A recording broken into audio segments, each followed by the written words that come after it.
చీడపీడ పురుగులను నుంచి, చీడపీడల బెడద నుంచి ఏం తెగుళ్ళు ఆశిస్తాయంటే, ఈ పంటకు చీడపీడల బెడద ఎక్కువగా ఉంటుంది కాబట్టి మొదటగా రెక్కల పురుగు.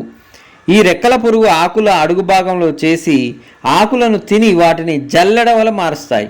దీనివల్ల కాయలు చిన్నగా ఉండిపోతాయి లేదా కాయలు అసలే ఉండవి.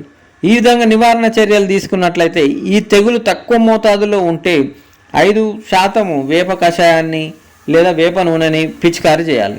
దీని ఉధృతి ఎక్కువగా ఉంటే 1 లీటర్ నీటికి 1.5 గ్రాముల ఎసిఫేట్ లేదా 0.3 మిల్లీలీటర్ల స్పెనోషాట్ పిచికారీ చేసుకోవాలి. అదేవిధంగా చూసుకున్నట్లయితే పేనుబంక పురుగులు ఆకు అడుగు భాగంకు చేరి మొక్కలోని రసాలను పీల్చి పంటను నాశనం చేస్తాయి.